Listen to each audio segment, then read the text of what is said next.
India and the US have shared a close relationship in the 21st century, and this relationship has deepened over the course of the last decade. Now, although India is not an ally of the US, it has served as an important strategic partner, specifically in the Indo-Pacific region.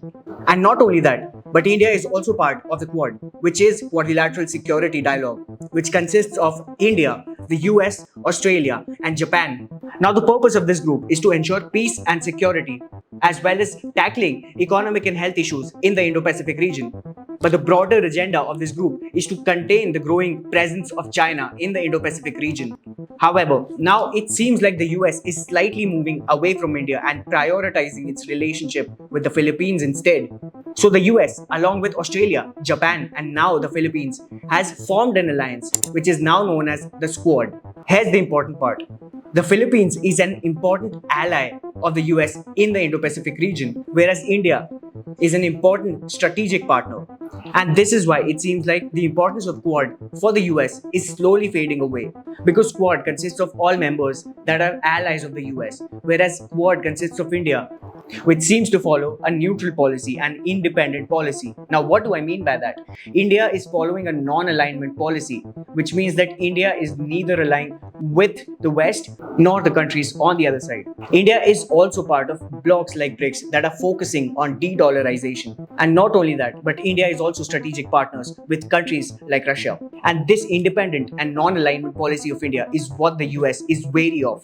This is why the US is hedging its bets in the Indo-Pacific region. Now, what do I mean by the US hedging its bets in the Indo-Pacific region? So, hedging in the world of finance and investment means that you are mitigating or reducing your risks. So, as an investor, you would like to minimize your risks and maximize your returns.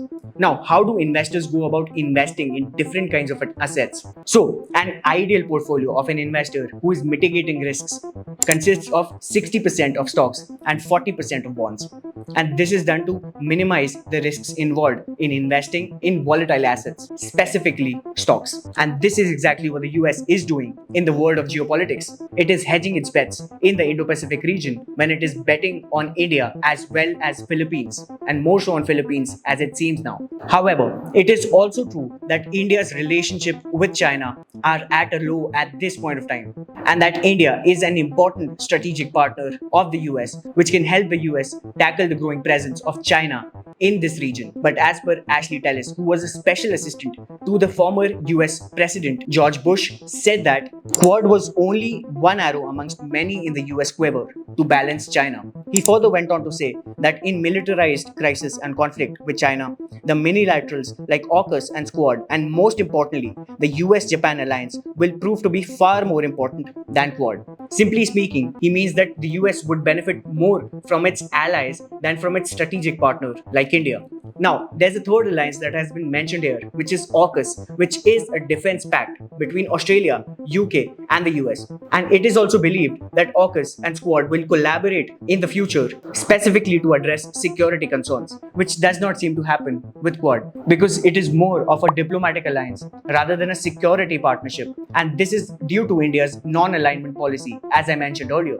Now, the grouping of SQUAD is gaining momentum at a time when the tensions between the Philippines and China are rising. Now, China has fired water cannons at the supply ships in the South China Sea. And as per China's foreign ministry, it fired those water cannons as it was a response to ships intruding without China's permission and a serious infringement on China's sovereignty.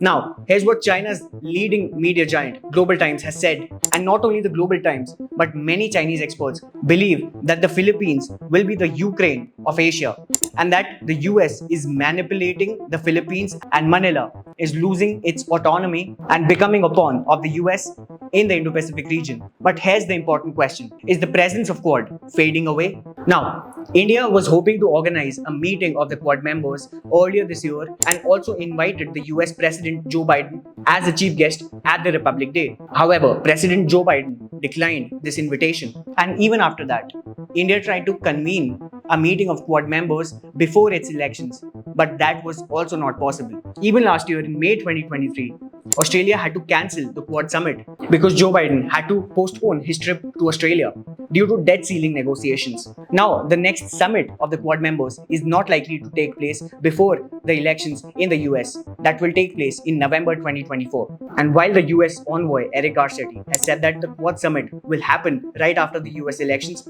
it is highly unlikely that it is going to take place this year. So while India is an important strategic partner of the US, especially in the Indo-Pacific region, the alliances of the US with Australia, Japan, and the Philippines seem to be more important, specifically when it comes to tackling the presence of China in the Indo-Pacific region in terms of security and military. So, do you think that the presence of Quad is going to fade away?